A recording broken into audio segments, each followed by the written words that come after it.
Hola a todos. Bueno, después de una larga ausencia, reiniciamos o retomamos esta obra. Bueno, ante todo quería agradecer a todos los comentarios, suscriptores y demás que me apoyaron, que pidieron que continuara la obra. Les pido las disculpas del caso por la demora. Y bueno, en caso sea la primera vez que lo escuchas, pues a disfrutarlo netamente. Les agradezco por todo este tiempo, ha sido un tiempo bastante complicado, pero se ha logrado muchas cosas y bueno, esperamos conseguir con el canal, se vienen obras nuevas, tratar de terminar esta y empezar nuevos proyectos y espero esto pues sea de su agrado netamente, ¿no? Bien, sin más preámbulo, trataremos de reiniciar o bueno, retomar nuevamente donde nos habíamos quedado, ¿no? Y bueno, la guerra de los viracochas. Capítulo 1. Un aliado imprevisto. En efecto, no todos los tumbesinos eran partidarios de Atahualpa. Quedaban aún unos cuantos huascaristas quienes tenían aparentada lealtad a las autoridades impuestas por el usurpador. Esos huascaristas no habían gozado hasta aquel momento de ninguna oportunidad de revivir la lucha contra los enemigos de Huáscar Inca. Las sanguinarias represiones impuestas por Atahualpa no solo deshicieron allí la organización de los Hanam, sino que dejaron una huella de pavor que frenó los arrestos subversivos de los sobrevivientes. Precisamente, los cristianos irían a aliviar sus propios pesares mediante una entrevista insospechada. Cuando el más calificado de esos escasos huascaristas tumbesinos demandó ver a Francisco Pizarro, seguramente conocía los asombrosos relatos de los orejones cusqueños, que fueron puestos en libertad por los castellanos en Puná y que debieron recorrer una parte de la costa antes de ser capturados por tropas de Atahualpa. Dijo ese tumbesino que había estado en el Cusco y que le parecía que los españoles eran hombres de guerra y que podían mucho. Este indio, ciertamente, debió narrar a los cristianos las incidencias de la cruenta guerra entre los hijos de Huayna Cápac. Frescos estaban aún los recuerdos de las encarnizadas batallas de Ambato, Tumipampa, Muyutuiru, Cusipampa, choques militares que finalizaron con la estabilización del poderío de Atahualpa en el extremo norte del Tahuantinsuyo. Vivíase en aquellos días los últimos momentos de la paz de 3 años que siguió a la sangrienta campaña de Cusipampa. Lejos de las serranías, los Hanan y los Hurin alineaban nuevos ejércitos para decidir el destino del imperio de los incas. El importante tumbesino que contó estos sucesos fue sin duda uno de los primeros en creer en la divinidad de los viracochas, dioses llegados de ultramar para castigar a quienes intentaban usurpar la corona incaica. Fue por esa razón que dio apoyo a los castellanos en la lucha que tuvieron que emprender contra las reducidas huestes de Chirimasa, el curaca tumbesino partidario de Atahualpa. Para ese tumbesino huascarista, como para todo el bando de los Hanancuscos, los españoles no aparecieron allí como conquistadores del Perú. Todo lo contrario, en medio de los trágicos contornos de la guerra civil, su mente mágico-religiosa, bien ellos a emisarios celestiales por los cuales habían clamado en sus preces al sol y a Pachacamac. Su aspecto extraño, al lado del caballo y la pólvora, el acero y la carabela, concedió calidad sobrenatural a esos seres misteriosos cuyo origen nadie podía conocer ni siquiera intuir. La presencia de los viracochas atizó aún más el fuego de la lucha. Los Hanan Cusco, al sentirse reconfortados con protección que suponían divina, cobraron mayor ánimo. Los Hurin Cusco, enseñoreados de Quito, recelando el infasto suceso, trataron de apresurar luego el término del conflicto que consumía todas sus energías. Los de Quito favorecieron así matanzas sin piedad, mientras que trataban de estrechar los lazos con la mayor parte posible de grupos aristocráticos de todas las comarcas norteñas del imperio de los incas. El arribo de los cristianos, pues, no solo distó mucho de unir a los hijos de Huayna Cápac, sino que más bien acentuó la división, sencillamente porque ni los Hanam ni los Hurin vieron a los castellanos como lo que realmente fueron, los conquistadores del Tahuantinsuyo.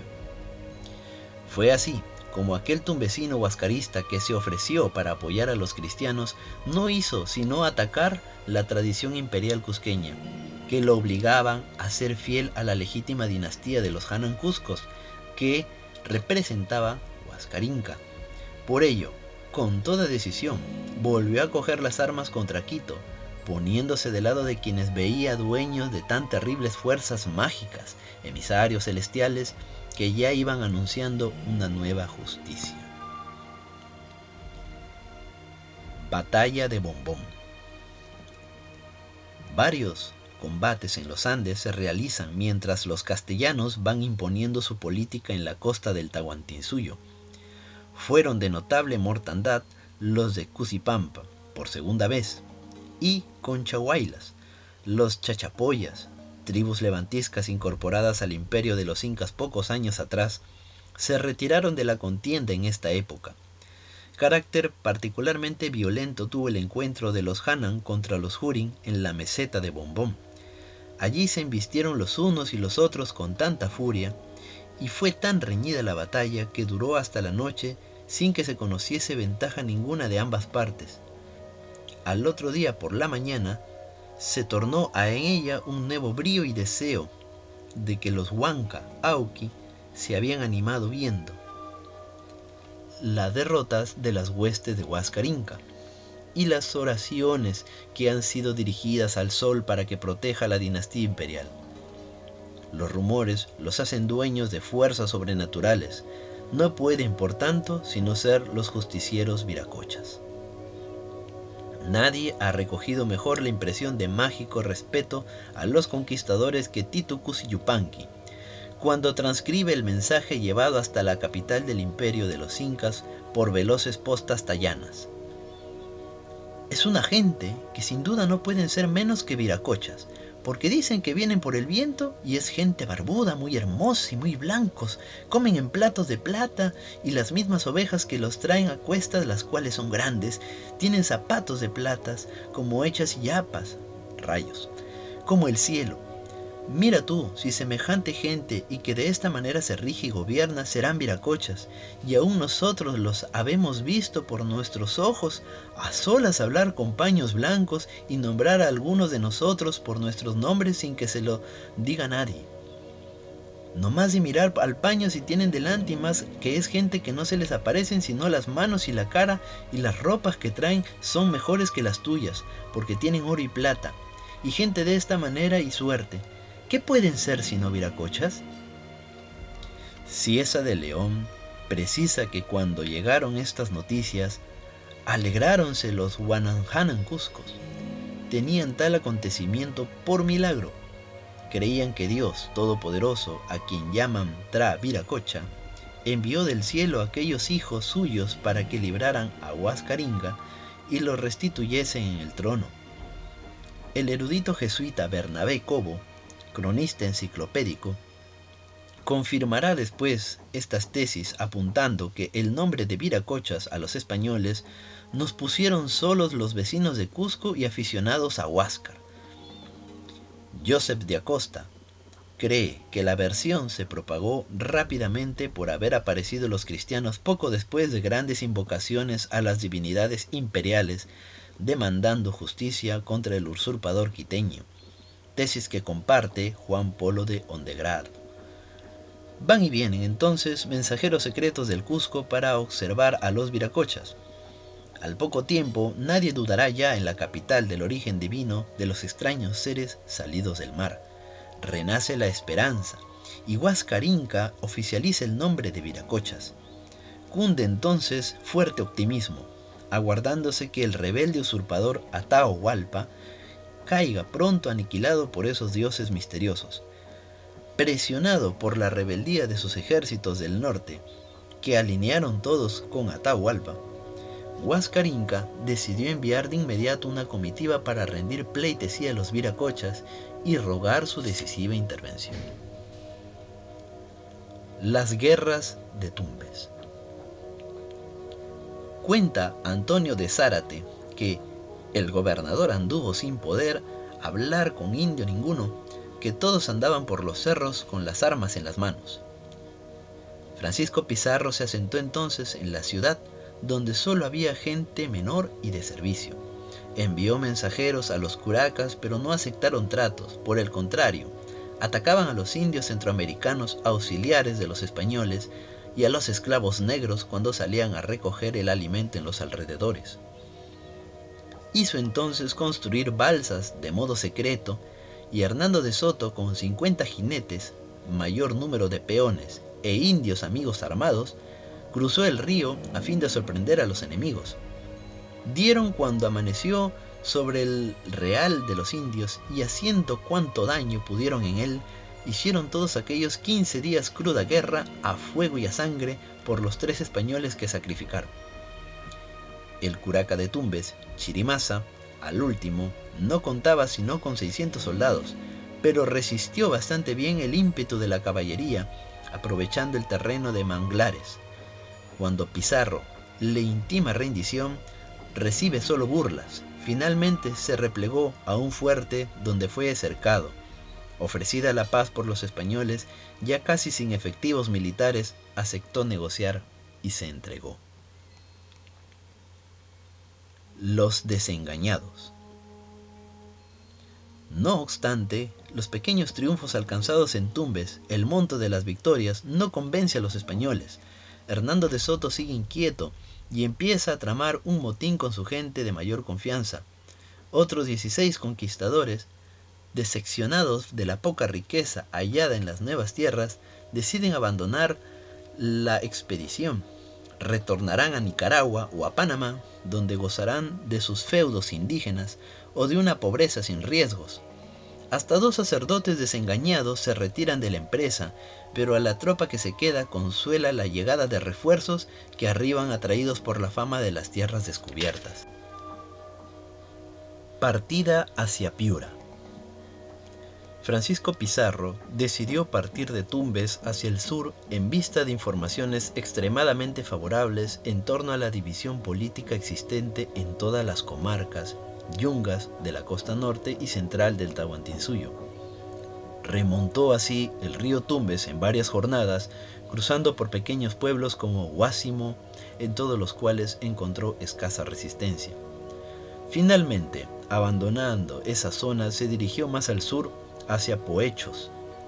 Esta importante ciudad estaba ubicada sobre el caudaloso río La Chira.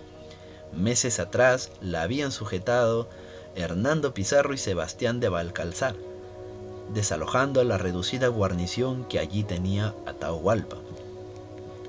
Aquí permaneció por espacio de varias semanas, enviando observadores a la redonda. En Cango hallan gente muy belicosa, pero la dominan con facilidad por ser de escaso número. En general, con pocas excepciones, por todas partes, encuentran a los castellanos solo decididos enemigos de Atahualpa. Las avanzadas hispánicas llegan hasta Paita y hablan de la grandeza del río, del puerto y de urbes como Sollana y Tangarará.